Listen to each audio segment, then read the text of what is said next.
evening, everybody. Welcome to Sport Trap. My name is Scott Morganroth, your host, and we have a good show today. We're going to be talking soccer. We're going to talk about which venues are going to host the World Cup, and we have a special guest who's going to actually be our new soccer commentator. His name is Dave Bradley. Welcome to Sports Trap, Dave. Thank you very much. Worked with Dave in the past and looking forward to working with him more often as we continue to bring our soccer fans out there an opportunity to get to know the game a little bit more. And when the topics come in, then we'll certainly bring on Dave. So with that said, in addition to Dave, we got Cody and we have Mike, two soccer enthusiasts. So glad to have them back, and we're going to have a lot of fun over the next 60 minutes or so. All right, with that said, let's talk about confirmed stadiums for the 2028 Olympics. I'm going to list them all for you in the markets, and then we'll tell you, go around the panel here, which ones you think are your assessments of each of them. We're going to start off with Columbus Stadium. I believe that's the home of the Columbus Crew. New York Stadium, but this one's the New York City Football Club. And then you have Nashville Stadium, St. Louis Stadium, San Jose Stadium, San Diego Stadium, and the Rose Bowl Stadium. Cody, we'll lead off with you. What are your thoughts about some of the venues that are going to be hosting some of the best soccer in the world? I mean, it's exciting. I wish the ticket prices were a lot cheaper. I was looking up some. I believe it was the U.S. men's versus. I can't remember. It's at SoFi. The cheapest ticket I saw was $2,200. Yeah. And I'm like, I'm good. I'll watch on TV because I'll have to pay $400 for parking there anyways. But no, the New York City FC, they're actually owned by Manchester City, I believe, as well. That's why the jerseys look exactly alike. And I remember when Frank Lampard was in City, he ended up playing an MLS with the New York City FC. So I remember that. I'm a Chelsea fan, so sorry, Dave. That's how I remember that. But no, like I said, it's exciting to see World Cup in the United States. I think it would help grow the sport of soccer around. I mean, soccer's growing already, but I think this will really help grow the game, especially seeing in places that aren't like as big, like in LA, New York, and Dallas. You're seeing it in Columbus. You're seeing it in St. Louis. You're seeing it all over the place, and I think that's just really going to help the game grow. So of these venues, though, Cody, and this is something I want everybody to pay attention to. Well, I have a couple of highs in the chat room, Arthur Gamer and ZZ Ranks. Glad to have y'all part of the show tonight. Which one of these six intrigues you the most, Cody? Well, you said it was St. Louis, Columbus, San Diego. I'll go over again. I want to make sure everybody understands the nature of the six. You're going to have Columbus Stadium, New York Stadium, which is the one that will be built in Queens. You have Nashville Stadium, St. Louis, San Jose, San Diego, and, of course, the Rose Bowl. Yeah, they're all MLS stadiums. Well, they are. Yeah, they are. So, like I said, they're all in different areas, and I really like that. What's that? They're all like in very good areas, like Snapdragon, like in San Diego. That's a brand new stadium, right? San Jose, like I said, I don't know if that's a new stadium or not, but like I said, I know San Jose was really good when I was growing up in soccer. When I remember when Landon Donovan played it for a little bit of time, but Columbus, I know they were pretty high at MLS. I haven't been keeping up with it as much lately, but I knew they were pretty hot for a while, and St. Louis has been hot too. Right. So. Okay. All right, Mike.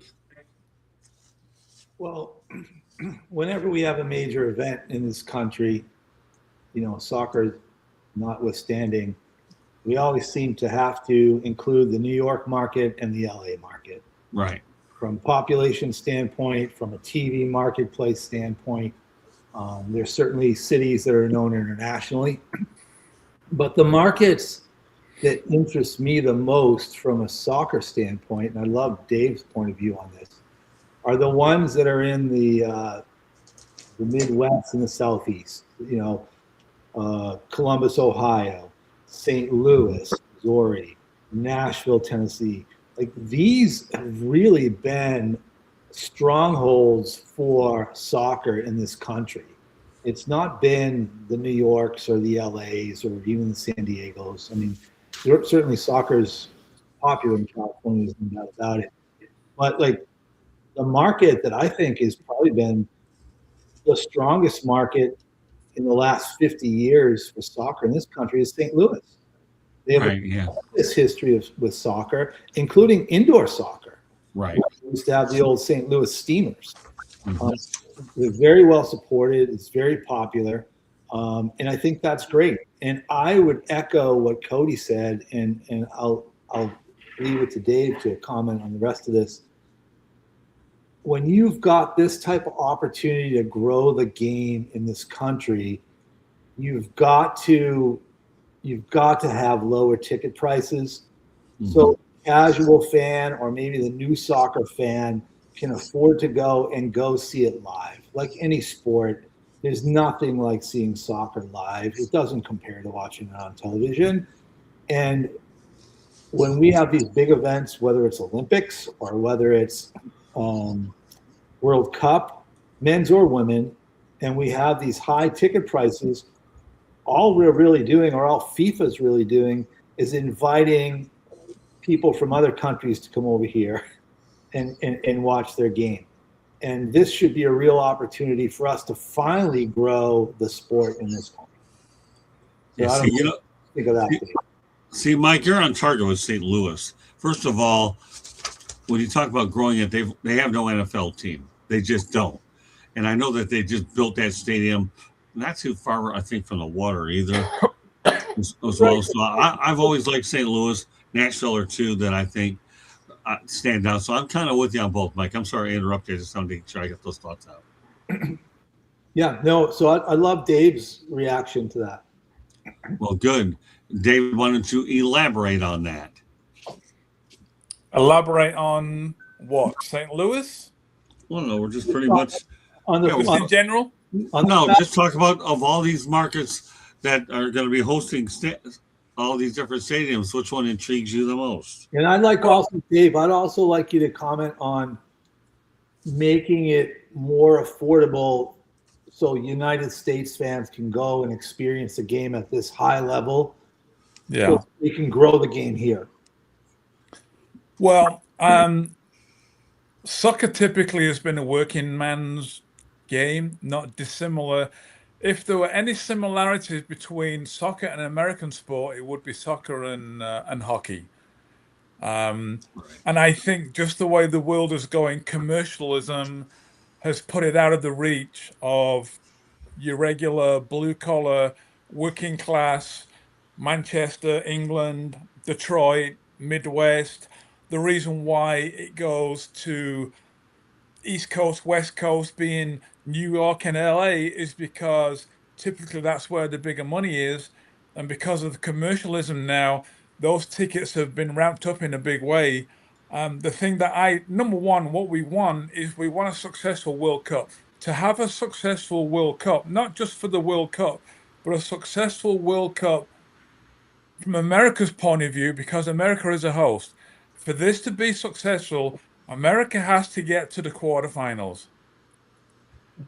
Because if America gets knocked out too soon, you're going to lose half of the viewing audience that are not interested. I have got to go on what they're going to see it on TV when they're walking past it in the street, or they're in the bar somewhere downtown, or they come home from work and it's on TV and the TV is on the wrong channel, but it happens to be on the channel that soccer is on Fox, because Fox are the ones that are covering it. It's by default. But if you take the USA out of the equation and they don't get through the qualifying rounds, that's going to be a bit of a problem for successful World Cup, especially for America is concerned. The thing that I'm worried about is the price of the tickets. Yes, it's going to stop people going.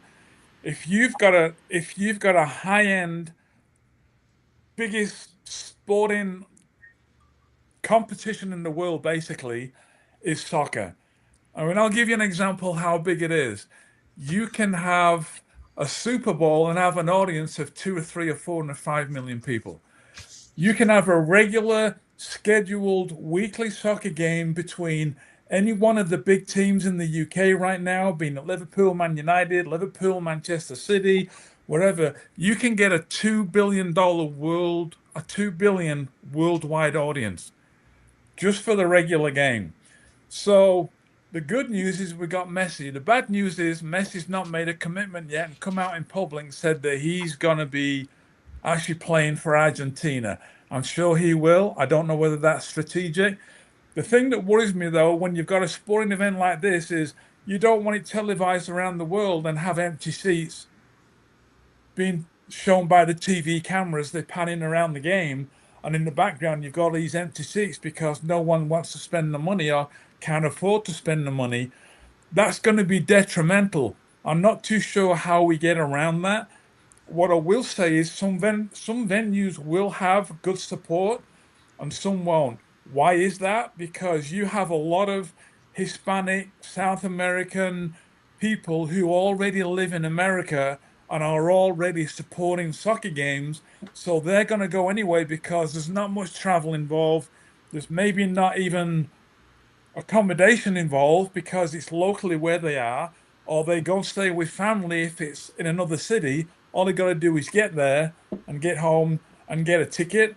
I don't know whether there are tickets that are going to be available that are cheaper than that. I spoke to my friend who's been here longer than me. He's an English guy, but he said that there are some tickets available that are more in the hundreds than they are in the thousands. However, that's still a lot of money. And those tickets are only for the early rounds because they've increased the amount of teams now that are in the World Cup more than ever before. I can't remember the numbers, but there's way more teams in there. I don't know if that's a particularly great decision because I think it waters down the quality of the product, especially in those early stages. And it's not like you're going to get an Argentina against Brazil and everybody wants to see that because of the South American historical rivalry and Messi's on one team and somebody else is on the Brazil team. Irrespective, I still think they'll be supported. I just don't know. See, you've got an audience that comes out of South America. You've got the Hispanic ones, or you've got those people who are already in America. A lot of the fans that we're not talking about here right now are the European fans and the UK fans. The UK is represented by England, Scotland, I think Ireland, and possibly Wales. So there's a big representation. And we all know, I think it's fair to say when we all talk about soccer in the US, immediately when we're talking about outside of the US, we're talking about the Premier League. And the Premier League is big, yes. It's the most competitive soccer league in the world. It's the most, it pulls in the most money, TV. I mean, these guys are big all the way around the world. So their commercial value outside of fans, like most of their money now comes from TV deals, like millions, hundreds of millions and millions and millions. So I'm worried about the fact that getting fans from Europe, I don't think they'll come over for the early games. I think they'll be more inclined to come over to the later games when there's more on the line. We've gone through all those nonsense games in the beginning, and I hate to, people.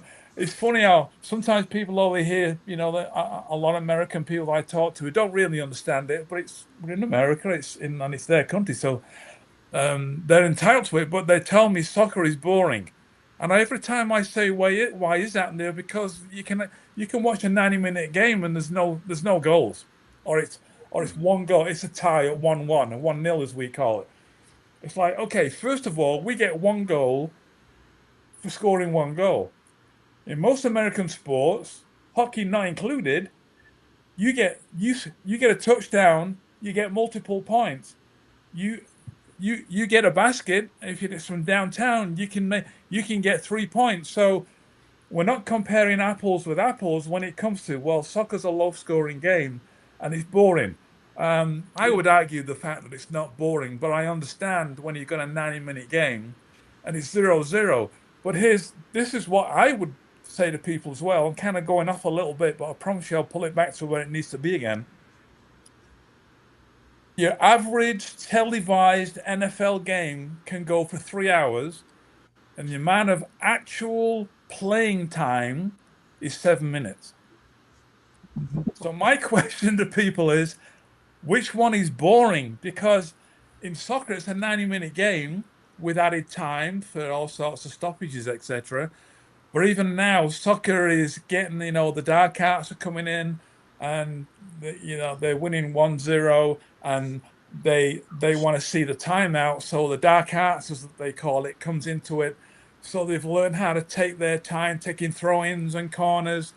So I think I don't know any mechanisms at this point that FIFA, the world governing body and running the World Cup, have got any mechanisms they're thinking of putting in place to stop the slowing down of the game. Otherwise, Americans then may go, well, there you go. Soccer's just as bad as every other sport out there. It's kind of getting slow and boring. So there'll be some games in the early stages that are 4-0, 5-0, 6-0, and it's just not going to be competitive because they want to bring more teams in, but they're not at the level where they compete with the better teams. They just wanted to get them in there. Basically, it's all about commercialism, money again for FIFA. So, but here's the last thing. I'll let me bring it all the way back to America now, and the way I think it's going to go. Number one, America will make it successful, one way or the other, because that's what we do. That's what America does. It does that. Whether the rest of the world buys into halftime shows, I can tell you now, the European people and the UK people, they're not interested in a halftime show. It's just not. It's a different culture.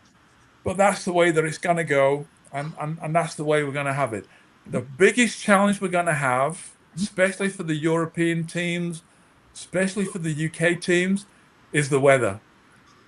The temperatures are going to be very, very high, and the humidity is going to make it even worse. And you put those together, it's going to water down the product on the field because you've not got this high energy, pressing, running around for 90 minutes all over the place. It's just not possible in those kind of temperatures. So it may favor England are one of the favorites. Are they going to win it? I hope so. It's possible. Is it probable under the heat circumstances? I don't think so, because they're going to struggle. They're just not. We're just not acclimatized. Even if you go ahead 3 or 4 weeks ahead, and you go and you put these players through chambers and try and get used, it's just not the same. So my suggestion would be it's going to be a South American team or a team that comes from a warmer climate that's already a top playing team. Let me go to the chat room a little bit. First of all, one of the cases with soccer being boring, that's why I always enjoyed indoor soccer. I really, really did, because you had a bit more goal scoring in an arena type of format. And I think that when we look at some of the comments in the chat room, this is one of the ones I really like, is I'm going to put this one up. The venue that's going to make the most money are the sports bars. There's no question about that. Mm-hmm. They'll make the most money. Earl continues to go on. He says, I love soccer. I will cheer the USA and Argentina teams. Too many flops in soccer. Yeah, I give him that. And another thing he puts up there as well is, yes, the temperature will play a factor in these games. Earl Kinsey's a friend of the show, and this guy's unbelievable. So, well, back to what you're saying. I want to add something to what you were saying. Let me finish my thought. Hold on. That's okay. Yeah, so indoor soccer, I think, did pretty well for a while. And again, that's where you wanted a piece of scoring. But yeah, over a 90-minute period, the lack of goals certainly at times can make it very difficult for people to maintain their attention. And the flops, as Earl said, don't help the sport. Sorry, Cody, had to get that stuff in. Very good. No, what Dave was saying, I mean, with Qatar, I believe the temperatures were pretty high there, and they even had certain breaks for those games. I think they had around the 65, 70-minute mark, they had water breaks. They had roofs on with air conditioning, and some venues have that in America, but some don't. E.g., where the final is played in MetLife, that's wide open. Yeah, it's going to be screaming hot. No, no, I agree. The temperature will be, but I think Qatar was worse because I think the temperature was higher over there. And I agree with what you said about this World Cup having more teams. The one thing that I always looked forward to seeing in the World Cup was the group where we called the group of death. And the closest one I could find to being the group of death was the last group: England, Croatia, Ghana, and Panama. That's the closest one I noticed that could be considered the group of death. England are going to be massively disappointed if they don't win that group. Yes, and honestly, I'd be very disappointed if they didn't win that group too. I mean, Croatia's good. I don't know if Modric was playing in that or not, because he's the only one that would really. He drives Croatia for them. He's kind of up there in age and years now for sure. Yeah, but he was the engine of Croatia. He was but I grew up playing soccer. I love watching the 0-0 games just because. What did the goalkeeper do to make these games 0-0? It wasn't just no one scored. I mean, no, you got to see how the play develops. You got to see how the teams attack, how they counterattack. How do the goalies keep this from being a clean sheet? And so I always loved watching those games and stuff like that. Like I said, what they said earlier in the chat was the flops. That's the one thing I don't like on that. I could watch soccer all day. I remember anytime I had the chance during the World Cup, I had it on my phone watching a game, or I had it playing and I was listening to it. You may be the exception rather than the rule, though, Cody. To be honest with you, I played, I coached. I enjoyed. Right. Me and my buddy played FIFA till 3:00 in the morning most days after we graduated high school. Let me comment on that.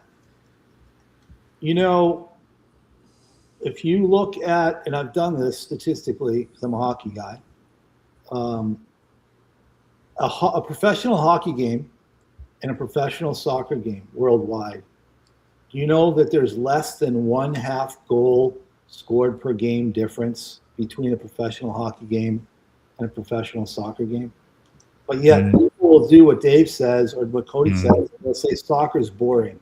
You know why? In this country, soccer is boring because people aren't educated about the game. They don't understand the game like Cody does and like Dave does. I'm a relatively new fan to the sport, and I'm trying to learn the nuances of the game, and I don't find it to be boring at all. And that's my biggest point here with this game, with the biggest stage for soccer being in this country.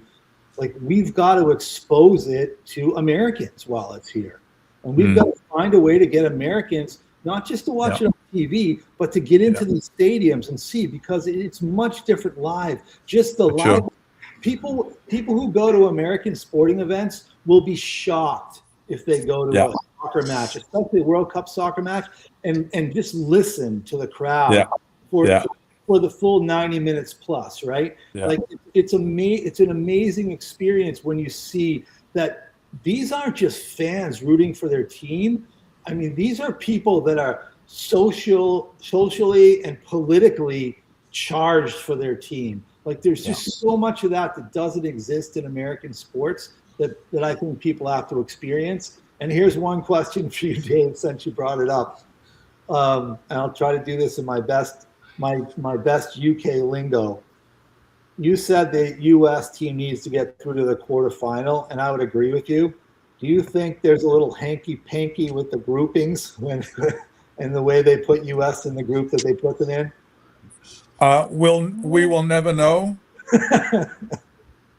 But with the amount of money now and the politics and everything that goes on, it wouldn't surprise me. I just choose to think no, because that's just not a fair playing field and it doesn't give parity. Right. All right, back to the chat. I believe America will get through. They'll get through to the last 16. Hopefully they get through that and they get a team that is comparable, that they can play well and win. To get them to quarterfinals would be success, I would say. The last time it And was you've got a great coach, by the way. Pochettino, the Argentinian who was coach of Tottenham Hotspur in London several years ago. PSG, wasn't he too? And PSG. Yeah, he's a good coach and he's a good guy. Great coach. Fantastic. All right, back to the chat room real quick. Okay, I got to monitor the chat. Want to keep the comments coming in, and they're part of the show as well. I'll back at you, Earl, in terms of Love Scott. They do, Cody. This is a good one. Now I understand his allegiances. Why he? Hold on. Let's go back at this. All right, hold on. I was in Argentina when Argentina won the World Cup. That was good. What was the other one that he says? His wife. I remember that World Cup. I remember being in England as a kid watching that World Cup. Oh, yeah. I want to also piggyback what Dave said earlier about there's no halftime shows for I've watched the Champions League final, World Cup. You don't see any halftime shows. They don't care about that. And honestly, I don't know if Mike or Scott, if you guys have been to an MLS game. I've been to it's been a while since I've been to the Galaxy game. But the one thing I like that they do is they get the crowd involved. And I wish hockey would bring something into that. The only team I know that I've heard on over TV was the Nashville Predators that get the fans interacted with, like when they score a goal. Like the PA announcer gets the crowd going. Like the Galaxy, when they have a guy scores, it's like they'll say the first name, and then everyone in the crowd will yell the last name. And it gets everyone going. And like I said, I think soccer fans, they have the chance, they have the cheers. And like I said, I want to go to a Dortmund game so bad because I know just seeing that atmosphere, they have the flag and everything like that, and they're loud. I mean, I don't know if you guys remember the South Africa World Cup, the Vuvuzelas that you heard nonstop. I mean, come on, you're hearing those nonstop the whole game. Yeah, that means nobody's taking a break. You just don't hear that in any other sport. You hit me hard, Cody, because Dortmund just beat my Sporting Portugal from Lisbon 3-0 in the Champions League. I'm sorry, I forgot about that. But I mean, Dortmund's they're a great club. And I think your point about the Nashville Predators is absolutely correct because as you know, I was there. I was with Nashville as an expansion team, and Nashville was not a hockey market. Yeah.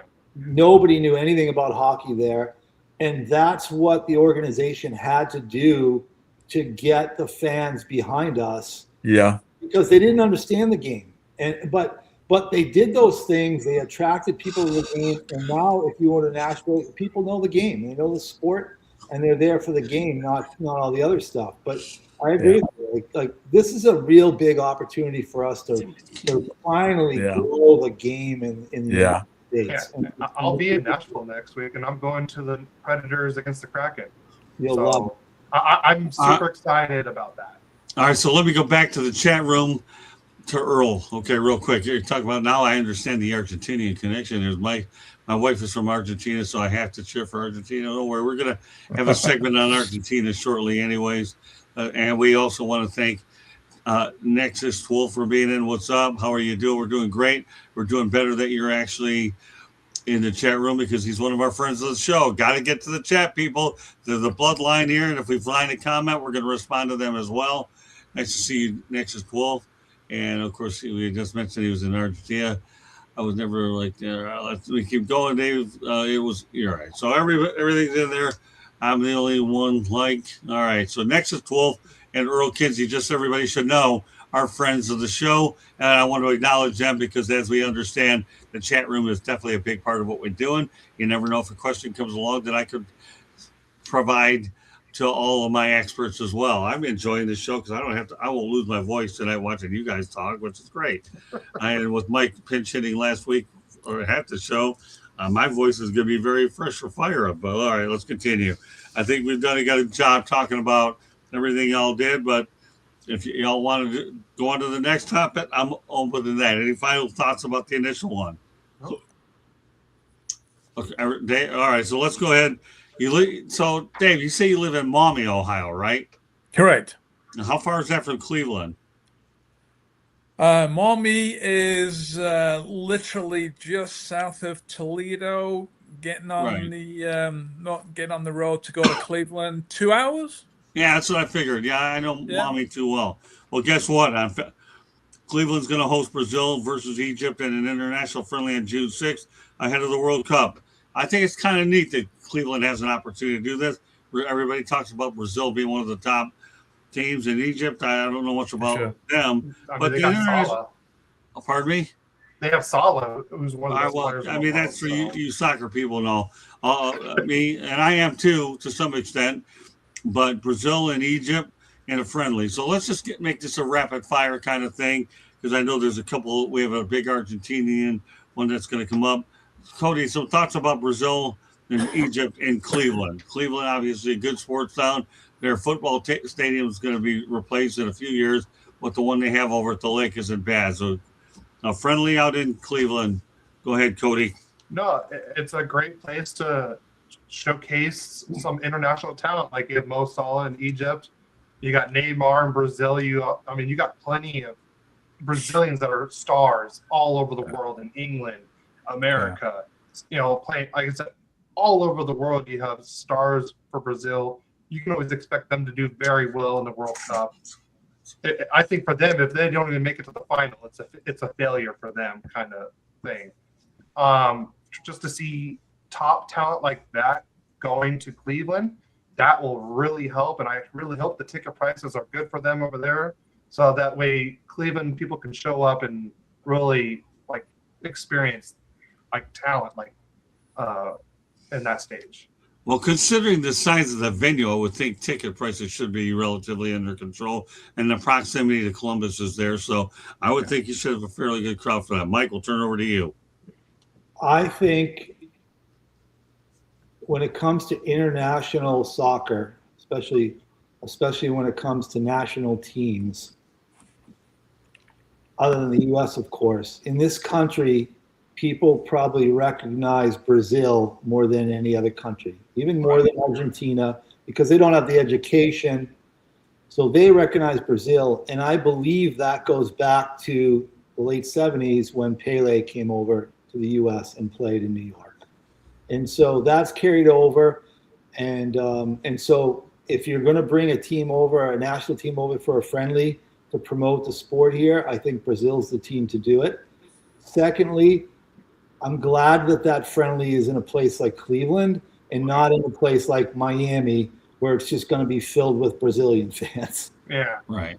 So now you're going to get some real Midwest Ohioans and people from the middle of this country. They're going to go out and watch that friendly and be exposed to soccer at the highest level, even if it's just from the Brazilian team, instead of having it in a place like New York or Miami, where you have those matches here in Miami. I've been to them, and it's just filled up with fans from the nation where the teams are from. Well, I mean, again, you're talking about the Midwest. Back to the chat room. My wife loves the topic tonight. Nalia says, hello, Southfield Trivia. She loves the show. Scott, thanks a lot, Earl Kinsey. All right, well, again, everybody's talking about the Midwest, so why not put Cleveland in there? Yeah. I think Cleveland's a pretty good sports town, and obviously, oh, she doesn't like Brazil. Okay, well, I actually have a Brazilian neighbor that lives next to me, and I know what the colors of the Brazilian flag are. So we'll leave it at that. All right, Dave, some thoughts about Cleveland hosting the international friendly. First of all, I think it's a commercial move on behalf of the Brazilians. They're probably going to get paid a lot of money for going, to the Federation of Brazil. That's the first reason why in the world would Brazil go to Cleveland, because they're getting paid to go.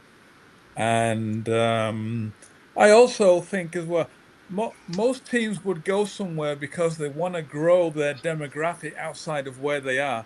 Brazil already have that, so they don't need to do that. So there has to be some payment involved, right, for them to, be attracted to go there, because it's not exactly a hotbed of like in Miami or like in New York or like in LA where automatically you get a lot of people. So the reason why I do think it could be a good move is because it gives the people in the Midwest Ohio, in the Midwest, not just Ohio, that probably would never get a chance to go and see a team like Brazil in any other part of the country.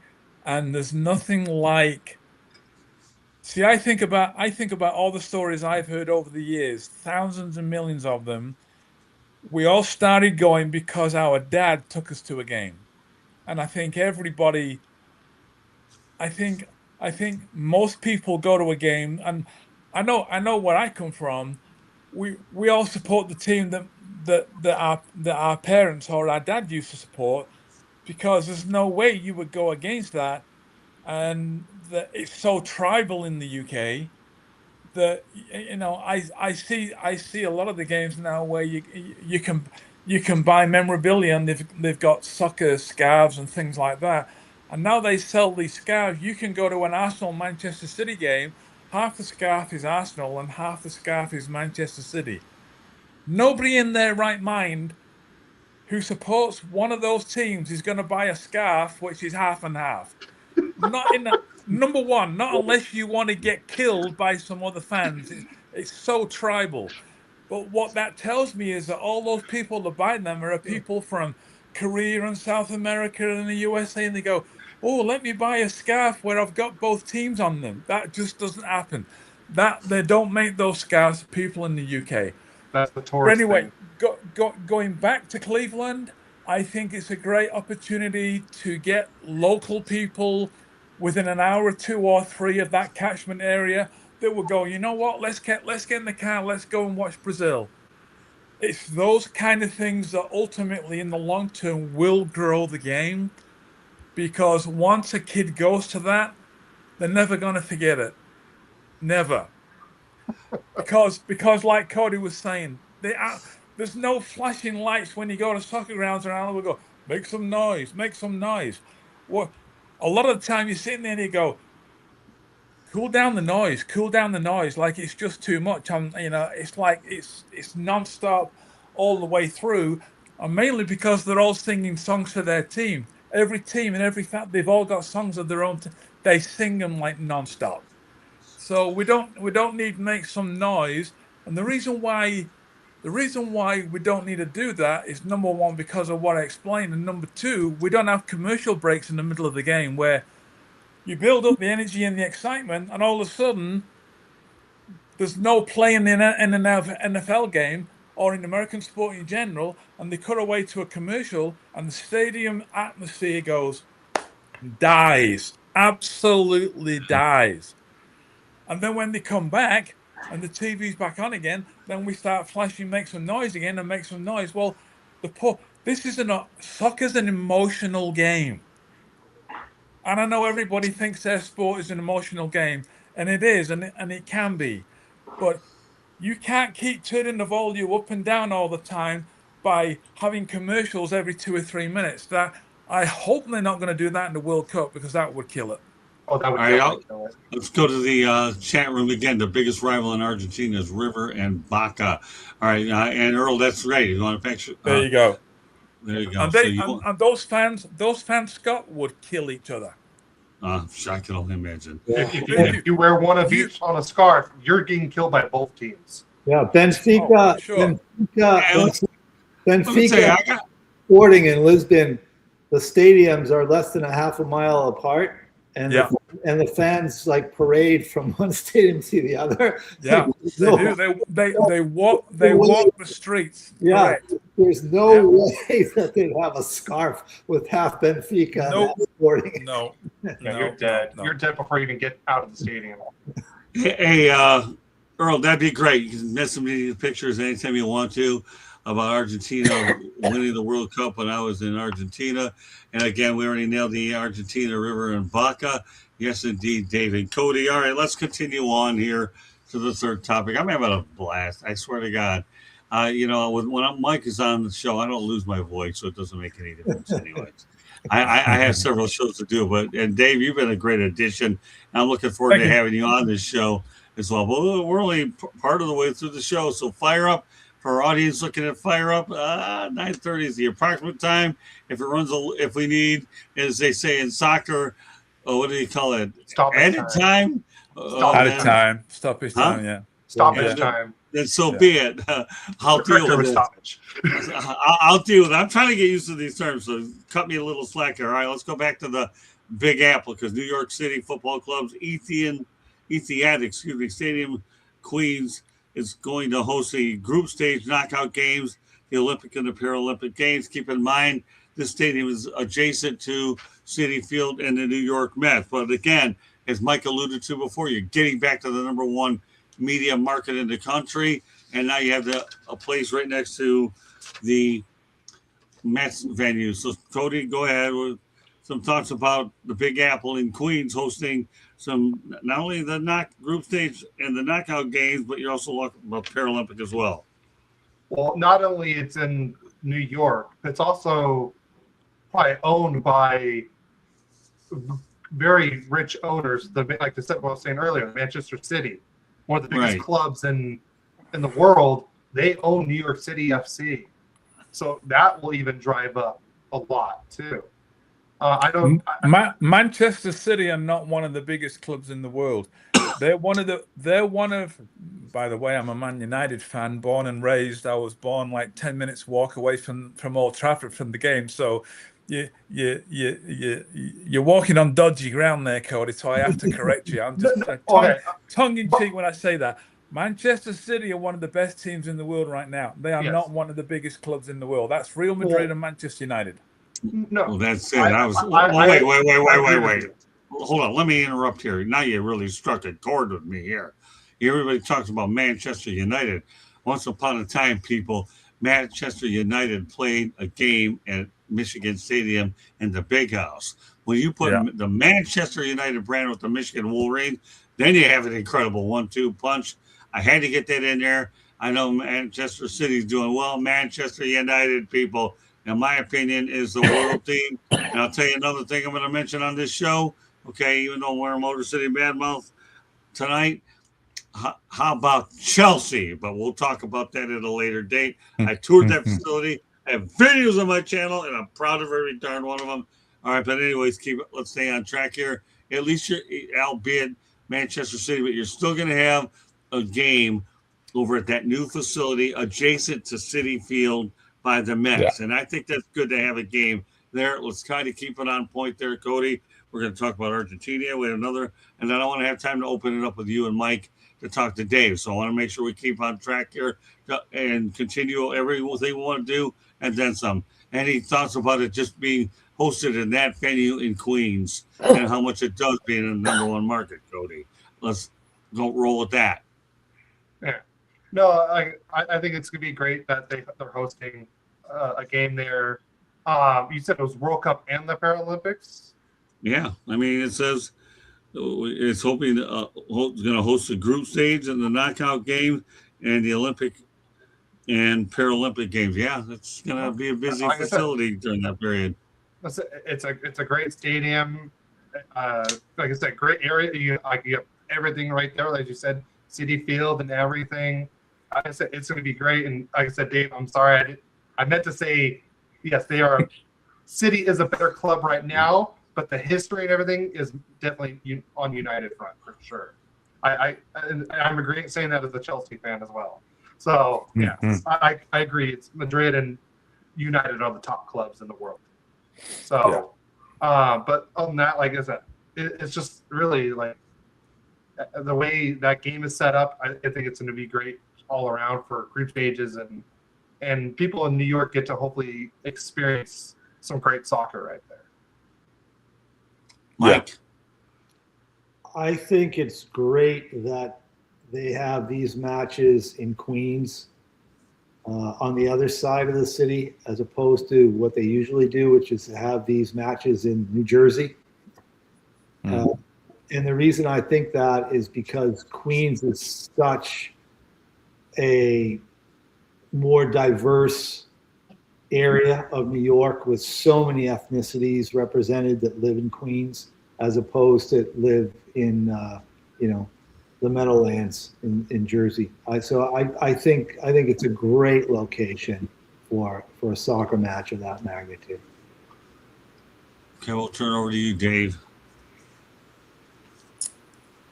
I don't know I don't know one way or the other that I have any major opinion. At the end of the day, the bottom line is exposure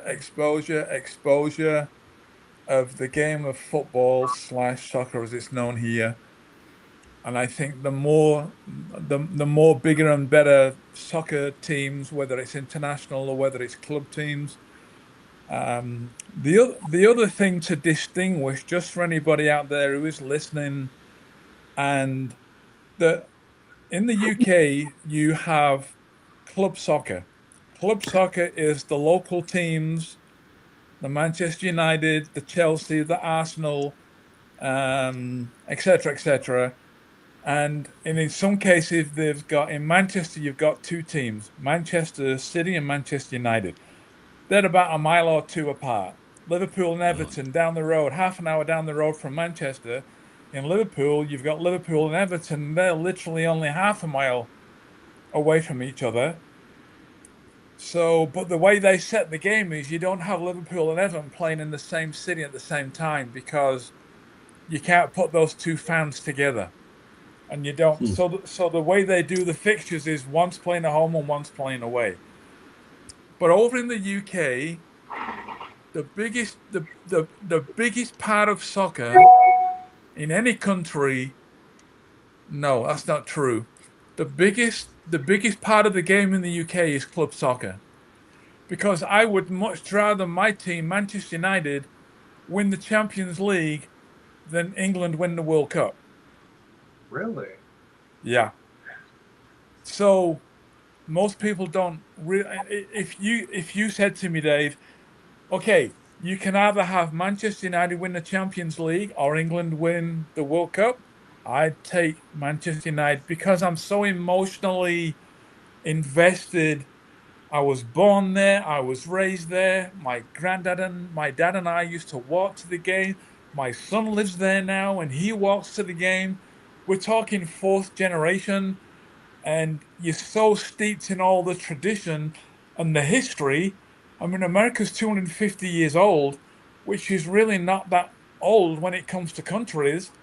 A lot of other countries can be hundreds of, several thousand years old. So I think the reason why England have not won the World Cup since 1966, even though they've got the best domestic club league in the world, being the Premier League, is if you've got the best Premier League with the most money, attracting the biggest crowds and the best quality of soccer on a game-by-game basis, why do England not win the World Cup? Because when it boils down to it, we would rather have our club team win something rather than worry about the country. When it comes round, we want England to win. But if we had to make the choice, we would all go. A Chelsea fan would go, I would 100% rather have Chelsea win the Premier League than worry about England winning the World Cup. Wow.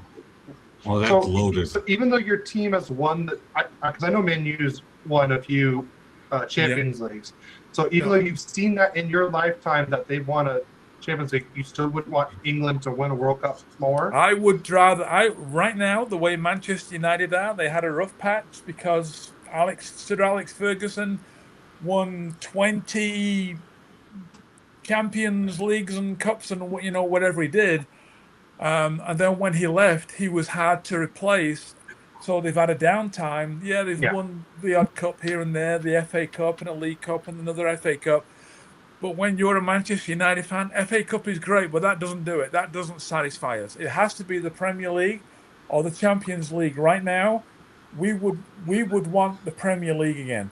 So I would rather, if you said to me right now, okay, Dave, if Mike and Cody said to me, look, we've had a talk, we're going to give you a deal, Dave. Would you rather Manchester United, by some unbelievable turn this year, pip Arsenal and win the Premier League?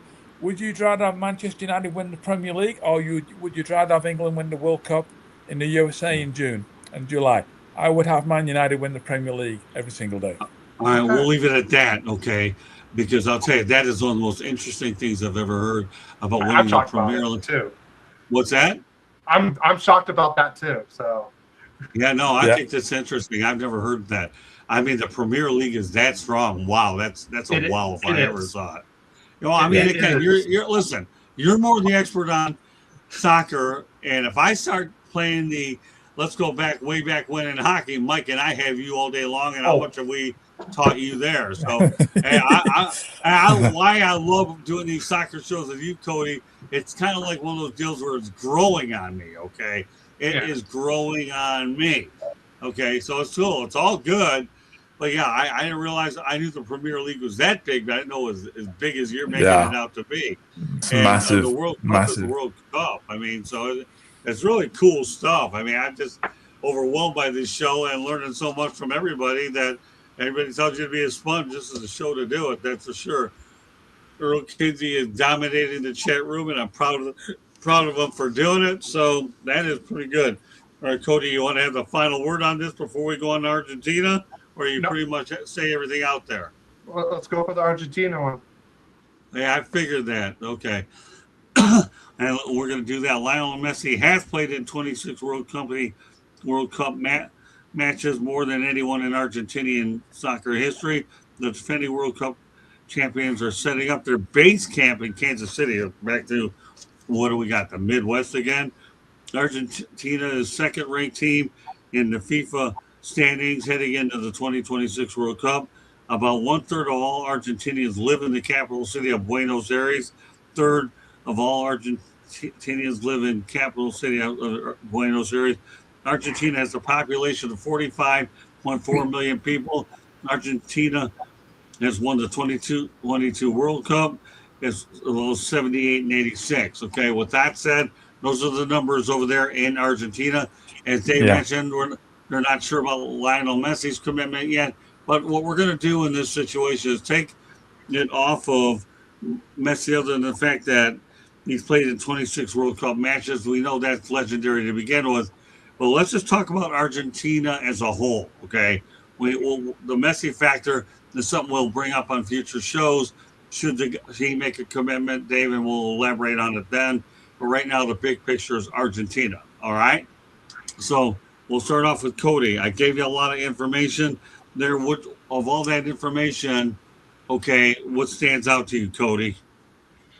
I mean, Argentina is always a very competitive team in any international sport. I mean, they were in the final in 2018, I believe, is when it was them versus Germany. Like I said, they've always had a great international team there. I think even without Messi, I think they can still get pretty far. I think Messi is that play driver that they need the most, and just that experience he has. But I still think, even without Messi, I still think that they could easily be a semifinal team in the World Cup. Mike? Well, as you know, Scott, I live in South Florida near Miami, and I've been really happy that Messi came over to play in the MLS for Miami. I've had the opportunity to watch him live. It's been a real treat. I also know, living in this area, many people who have rented their homes out for the World Cup, and many of them, 2 people from Argentina that are coming over here for a month or longer to watch all of the matches wherever they're going to be. But I'll leave it at this, and I'm sorry, Earl and your wife. What I'm real excited about is seeing Ronaldo. I knew that was coming. Best of luck. I'm with number 7. By the way, thank you, Earl. It was 2014. I'm sorry. You're right. That was Dave, you like Ronaldo? Well, yeah, because he was at Manchester United. Yeah, I was going to when say he was a when Man U younger. player. Yeah. Originally Sporting Lisbon, I believe, and Manchester United went and played a game over there. And this kid Ronaldo, they brought him on. And after the game, this is almost unheard of. After the game, 1 or 2 of the Manchester United players went straight to Sir Alex Ferguson, the coach, and said, "This kid's unbelievable. Like he's on a different planet." Sir Alex Ferguson that night at that game, went and talked to him and convinced him to sign for Manchester United, all in the same day. Yeah. And he's got such a personality off the pitch. Yeah. Right. Yeah, he does. Like, no, and I mean, obviously in Portugal, but in every country. I mean, now he's in Saudi Arabia. The people, the community, you know, he's out there. He's involved. He's with kids. Like he's got the most followers on Instagram in the whole world. Right. He's just phenomenal. Yeah, I agree. Okay. Yeah. Very good. Well, Argentina is definitely gonna, Mike, we'll you have pissed off definitely someone. Sorry, Argentina. Yeah. Argentina will definitely have a big presence. We'll definitely address them as we get more information on Lionel Messi, who in his own right is iconic in South Florida after leading Inter Miami to the MLS championship this past year. Won't be long before MLS season starts. All right. Well, you know what? I've only got one room for one non-sports topic of the night, but it's an easy one, so don't worry about that. And then we're going to give about 10 minutes or so for Cody and Mike to ask Dave some questions or whatever they want to. Okay, the non-sports topic of the night, people. It's cheaper to live on a cruise ship than to rent in New York City and London. Or London. Wow. I had to keep it easy here. Yeah, don't worry, it gets better. For many residents in New York City and London, the combined cost of rent, utilities, and groceries can easily exceed $5,000 to $6,000 per month. Here's something you think about, Dave, okay? In comparison, residential cruise lines like Villa Vi Residences offer long-term living options starting at approximately $89 per day, about $2,700 a month. All right, we're going to start off with Dave this time. How about that, man? It would be bad to live on a cruise ship if you could do that, would it? Instead of it would be great. And a few years ago, I didn't really know anything about cruise ships. When you come from Manchester as a kid, born in '58, and grew up in the '60s and the '70s, and you know the Industrial Revolution was born around in Manchester and Liverpool, and it's working class, blue collar. And when you brought up in that environment, you're not thinking about going on a cruise ship out of Miami. I mean, it's just not on the radar, you know. One of the local seaside towns, as we call them over there, was about as good as it got. There was no South Florida living, Mike, just so you know. You know, I sitting down there in your nice little South Florida place down there. Congratulations. But a few years later, and I was in New Zealand, and I'd done well in business, and I ended up on a cruise, and it was on the QE2. So I flew from New Zealand to go to England and got on the QE2 out of Southampton, and that was one of the big luxury cruise liners around about that time. Would have been early 90s. Actually, no, it was 1998. And I saw so many people on there, and I talked to them who were of retirement age, and they lived on there. They actually lived on there, like 24/7. Just went around the world, round and round and round. And I thought to myself, why not? You don't have to make your bed. You don't have to cook food. You don't have to clean up. You're on a boat. If you didn't know you're on a boat, you would think you're on a floating 10-star hotel. Everybody knows everybody. Great community. They're not lonely. There's no mental health problems, etc., etc. They've got medical attention as well. So if they could afford to do that, why wouldn't you? So yeah, sure, no problem. That's luxury. Where did you stay, John, when you went over to the US to watch the World Cup? I stayed on a cruise liner in Miami. Nothing wrong with that. Let me tell you, the more I read these cruise things, and I realize my significant other's a little ways away from retirement, but I'm telling you, I just get intrigued, man, when it wants to go out there, live on these cruise ships. And incidentally, in about 5 weeks, we're going on another one back to Europe. So I'm looking forward to that. So These are just unbelievable when you can look at $2,700 a month versus $6,000 to $7,000. Now, mind you, the reason why I chose this topic is I knew we were going to be talking about New York City and London. And my hoodie, by the way, says London. Okay. Whoa. It doesn't matter. Hey, I had a heck of a time over at the London Tower, a good time. And I got to hang out at Chelsea. So I had to put that on just because I want Yeah. to put it on the show. So I mean, forget about whether you like it or not. To me, this is navy blue, people, my favorite color. Okay, I enjoyed my time in London, but think about it. Look at the numbers, man. Dave, 5 to 6 grand was it 2,700 a month? You have it all done for you. It's not the worst thing in the world, right? No, absolutely not. No, Like, I'm just I'd trying do to it. get you.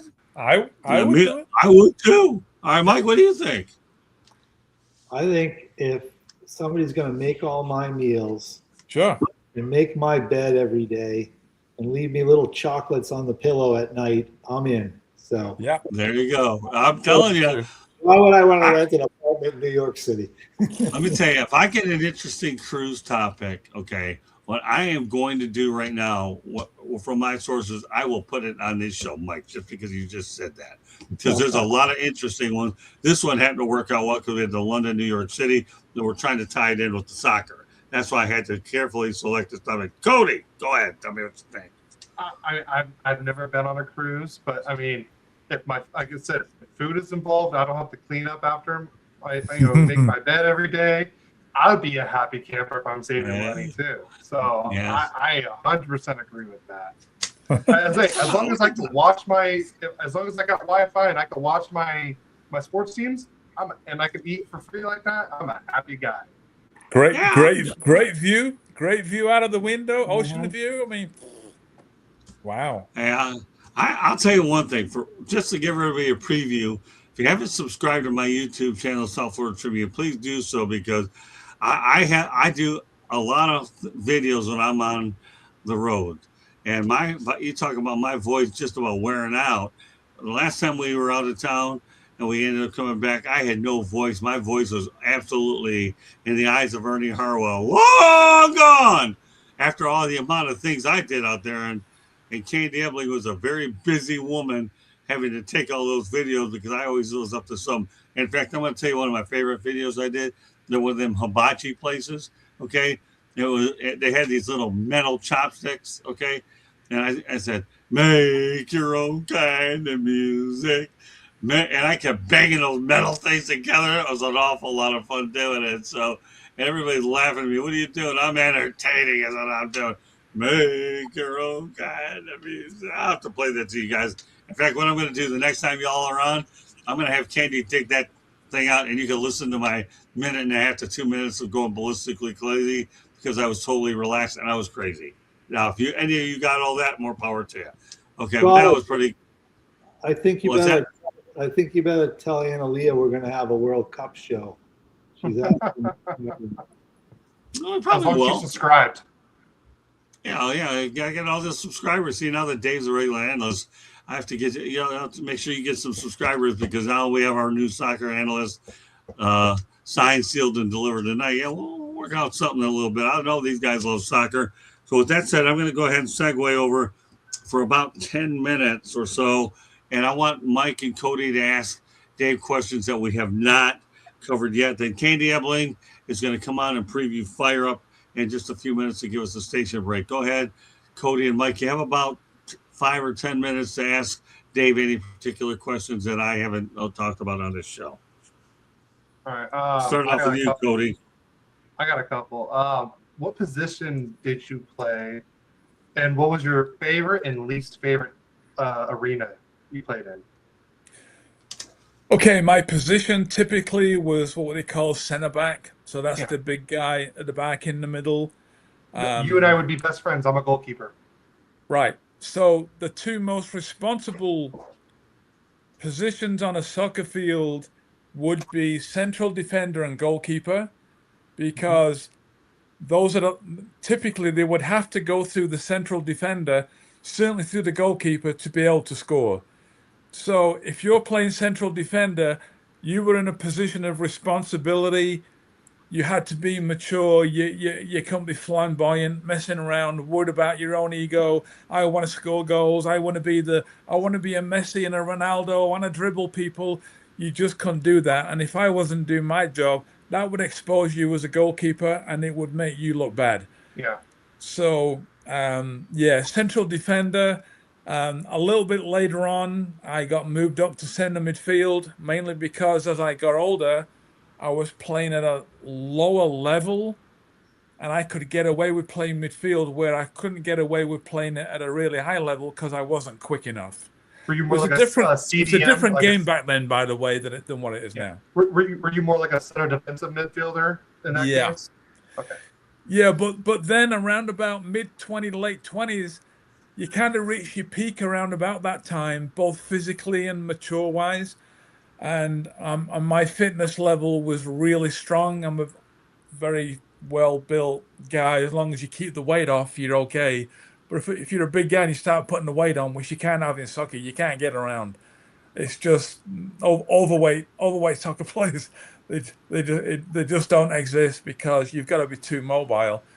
So I was able to get up and down box to box a little bit more. I enjoyed that because previous to that, I was always stuck at the back in the middle and couldn't get involved. So I did enjoy a little bit of that later on, scoring a few goals. Yeah. Yeah. So I just want to let Scott and Mike know. So what he was trying to say, that center defense is like more like a defensive defenseman in hockey, not like an Eric Carlson kind of type player. He's more like a Jacob Slavin type player. So I just wanted to help if that helps you guys. And then the other one was your favorite and least favorite stadium you played in.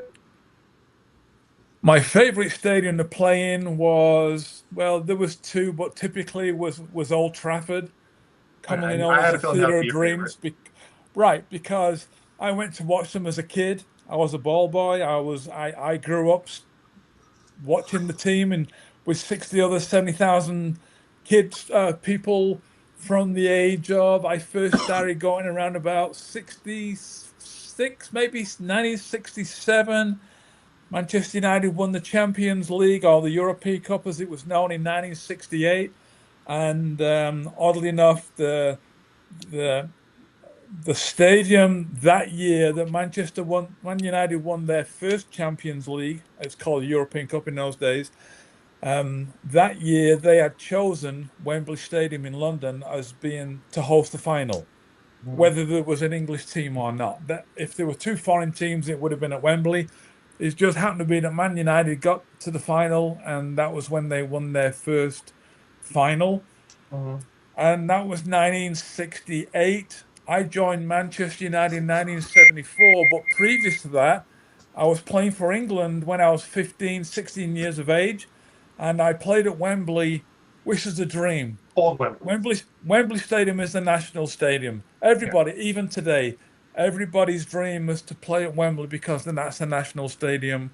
Every year, the League Cup, the FA Cup, and they play some of the games there as well. So to answer the question, Old Trafford, Theatre of Dreams, Manchester United Stadium, but Wembley Stadium, because I played there, it's a national stadium, and I happened to score, which was a rare thing. Would you believe I didn't score many? And when I did, I happened to play at Wembley and score one at Wembley. Yeah.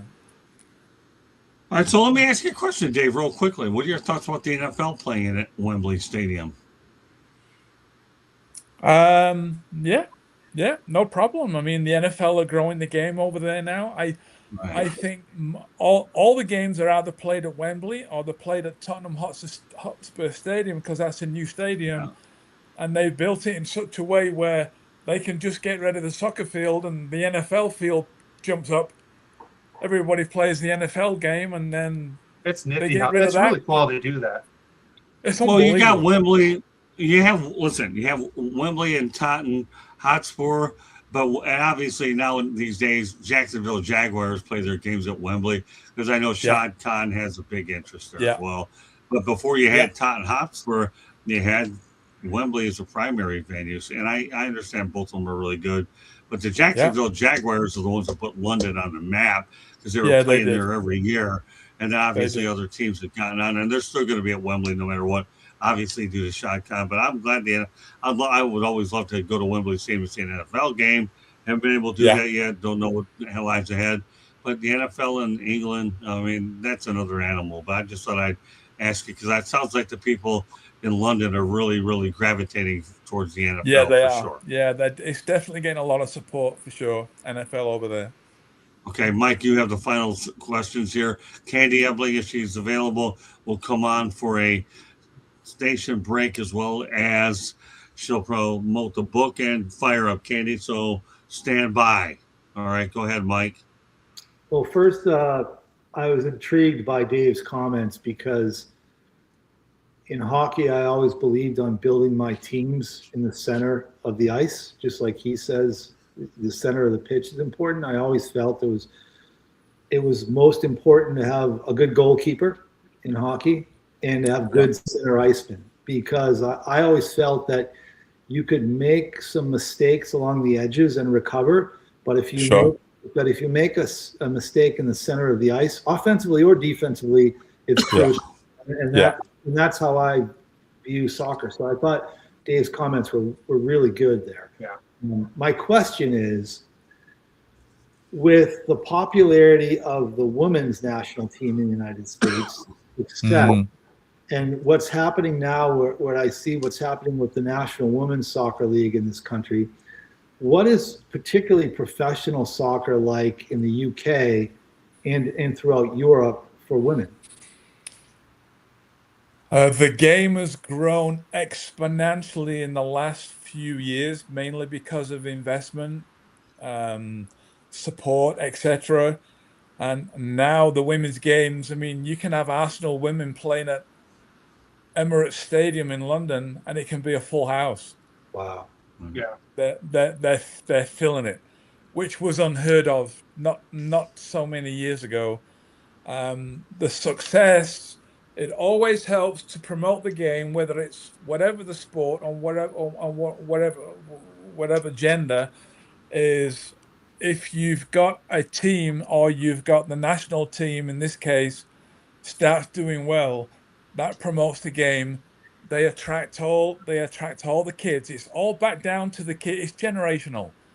To grow the game, if you want to grow something, or you want to change the culture of something, you can't do it with the people who are already there. You've got to do it with the next generation coming in, and that's what they've done. And England women's team have done very well. They broke the ice when they won the European champions. Not club teams. They also have club teams, by the way, but then they've also got the national teams. It's the same structure.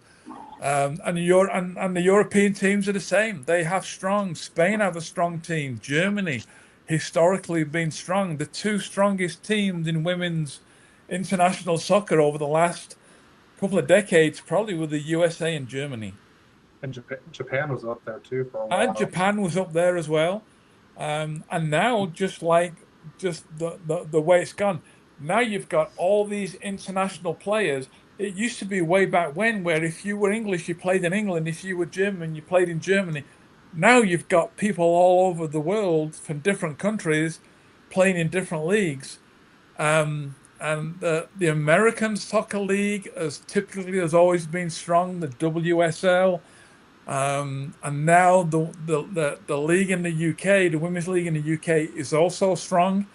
In fact, that's probably, arguably, just about maybe one of the strongest ones now, for the simple reason is they've had the financial support and they've had the success, and players will go where the money is. Yeah, I would argue that in the United States, women's soccer players, especially at the national level, are more celebrities than the men national players. Oh, without a doubt. Without a doubt. Because of the history. Yeah. 100%. All right, just a programming note. Next week on Sports Wrap, Dennis Marook returns to the hockey program. Looking forward to having him back as well. And obviously, we enjoyed our time with Dave Bradley, our new soccer analyst tonight. Mike, any last question? Or are you good for the night? Because Dave will be a regular. I appreciate everything that Cody and Dave know, and helped me become a better fan. Well, I got news for you. That's good. That's good. Dave, that's the whole idea. So Dave Bradley, people, for all you out there on iHeartRadio that are tuning into this show, yes, this stuff go to iHeartRadio. Amazon's going to be getting it. We have it on, I believe we have it on Twitter, Facebook, LinkedIn, you name it. Dave Bradley is now the new South Florida Tribune Media Network soccer analyst. Glad to have Dave on here. I've known him a while. I did a one-on-one show with him before, and now I'm just glad he's part of the crew here on Thursday night.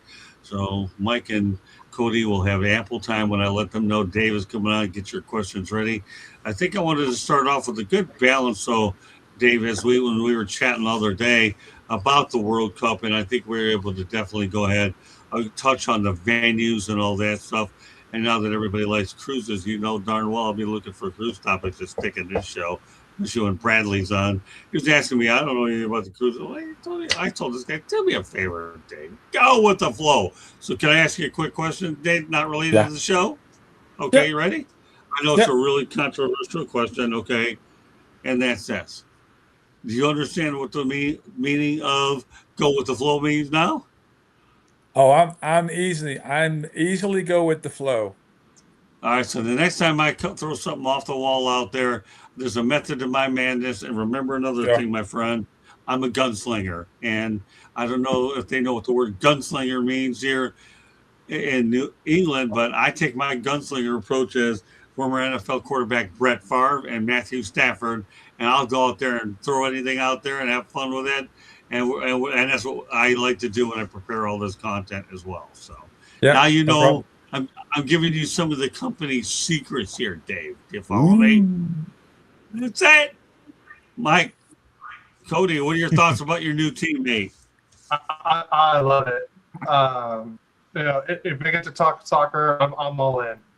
Yeah, I think it's great. I have to say this one thing or else I'll get hit over the head with a frying pan, but my significant other is actually from Colombia.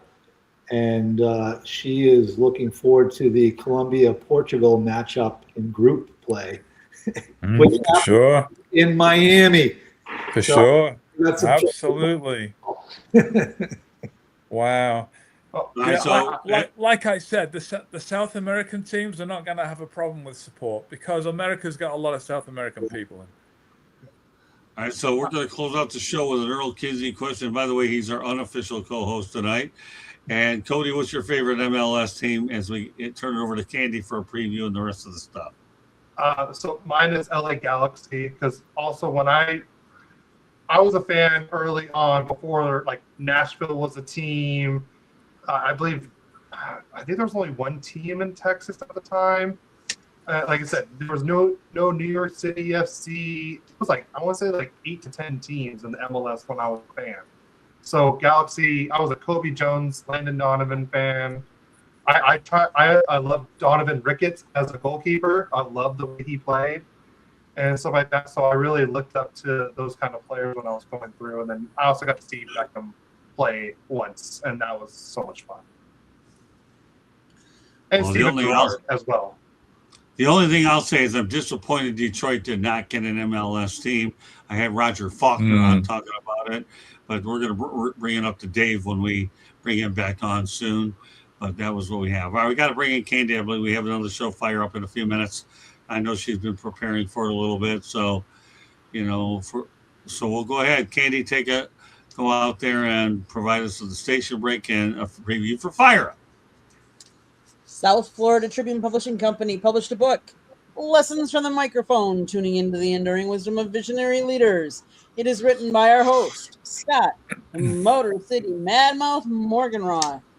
Talks about his 40-plus years in the media business and how it has evolved, old school media versus new school media. Get your copy today. It's available on Amazon, Barnes & Noble, Kindle, Google, and Apple Books. The audiobook is out there if you prefer that. There's also a link on our website, www.southfloridatribune.com, where we have a plethora of great content, so go check it out. If you want to be on a show, or if you have a topic idea, or if you want to advertise or sponsor a show, you can email us at southfloridatribune@gmail.com. If you see the red subscribe button in that lower right-hand corner, that means you have not yet subscribed to our channel. What are you waiting for? Just click it, like us, share us with all your friends and family, and then turn on your notifications so you don't miss any of our great programming. Monday nights is baseball night. Tuesday nights is football. Wednesday nights on Sports Exchange, you honestly have no idea what Scott's got up his bag of tricks. And then Thursday nights on Sports Wrap, You get hockey or soccer, or you never know what else Scott might pull out of his bag of tricks. And then on Fire Up, come on over to the Country Club, as Scott affectionately calls my show. Tonight we're going to be talking about NFL free agency, the World Baseball Classic that's going on right now, and yes, Team USA does advance because Italy won, but we'll talk a little bit more about that tonight, as well as a couple other topics. And we're going to have some videos from the Senior Bowl where Scott interviewed a couple of players. So join us shortly after the show. Back to you, Scott. All right, Candy. Also, we need a preview of. Oh, you already gave us the Fire preview. All right. Any closing thoughts as we get ready to wrap this bad boy up? Cody, real quick. What's that? Oh, sorry. Yeah, you can follow us at Royally Cracked on all social media and podcasts. Me and my dad are going live. We go every Saturday at 10 a.m. Pacific Standard Time. And we'll be doing a special interview this week with a former Kings player and probably scored one of the most memorable goals in Kings history, the Miracle of Manchester. We're going to have an interview with Daryl Evans this weekend. So I'm really looking forward to that one. And also, look, programming note, Cody will be joining me on the Wednesday Night Sports Exchange, not next week, but the week after. So we're looking forward to having him on. He'll be on the Sports Exchange and Sports Wrap, the two biggest shows on our network. So looking forward to having him on for both of those shows. Mike Santos, some closing thoughts, and let everybody know they get a hold of you and talk about hockey operations. My closing thought, as you know, I've become a late in life marathoner. Right. And it's been disturbing to me that in the race I ran in Austin, Texas, about 3.5 weeks ago, and then subsequently in Atlanta, and then this past week in LA, we've got problems with the leaders being directed off the course. And in all three situations, it cost the leaders a win in the marathon. Whoa. I think it's a shame that knowing the training and the effort that people put in, especially to be world class enough to win a marathon, but then to lose a marathon because the person who, or persons that are supposed to be directing you on the course, whether they be on a motorcycle or a bike or otherwise, take you down the wrong path is inexcusable. And it's happened 3 marathons in a row now, women and men. So I just want to make that comment. You can get a hold of me at msantos@hockeyoperations.org.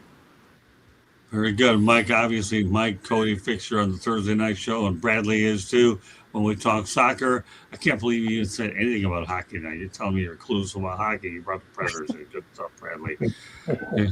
All right, with that said, why don't you let everybody know how they can get a hold of you, Mr. Dave Bradley, other than your fact that you're now the newest member of our Sports Wrap crew. Right. So outside of being a Sports Wrap soccer analyst, I am. It's great to hear, Mike, because I've also run several marathons in my time. The last one, I was 60 years of age, and I think I'm pretty much hanging up my marathon shoes now. I want to go out on my own terms rather than on my body's terms. However, having said that, people do run marathons well into 60s, 70s, etc. It just doesn't look like that's going to be for me. But the one thing that I have learned being a professional athlete and also continuing to look after myself as the decades have gone by since I retired at 33 from professional soccer around the world is I was always scared of getting out of shape. And it's not just about because health is not eating well, and health is a lifestyle. It's not a diet program. It's not I here today, gone tomorrow. I'll do this for a week, or I'll do this for a month, or I'll give up chocolate for a year. This is a lifestyle choice. So right now, I work with a worldwide organization, and they've got a new technology that has come out in the area of health and wellness, anti-aging, and athletic performance and recovery. And I can tell you sitting here right now that my resting heart rate on average this month has been between 46 and 48.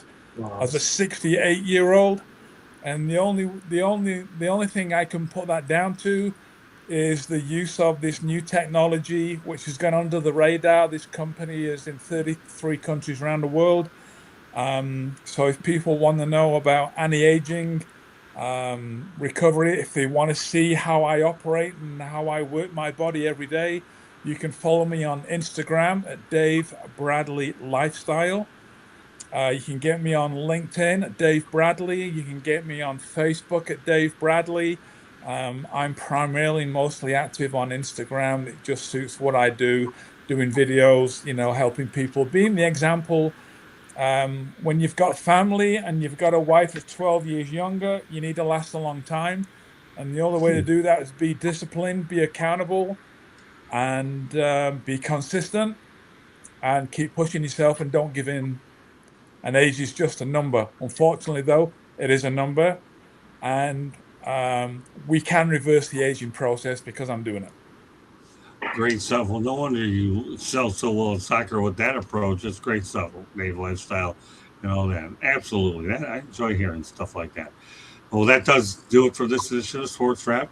Fire Up is on deck. So on behalf of Cody, Mike, and Dave Bradley, our newest Sports Wrap analyst on soccer, my name is Scott Morgan, Automotive City Man Mouth, saying thanks for joining us, and I hope you enjoyed our presentation of soccer here on the network. So take care, everybody. Next week we'll be doing hockey, and we continue to bring in soccer as we go along. But we are so glad to have Dennis Marook as an analyst. Dennis obviously played for the Washington Capitals and had a great career with the Capitals as well. My goal is to bring on the best analysts that I can, and I will not shortchange that under any circumstances or compromise it. I want the best, and I'm very confident I have them, and I'm still looking for even more people to make sure that we have the best network that we can to provide all of our fans out there with the best and most enjoyable entertainment available. And in the meantime, that does it. Fire Up is next. Thank you very much for joining us. Have a good night from us here at Sports Wrap. Bye now.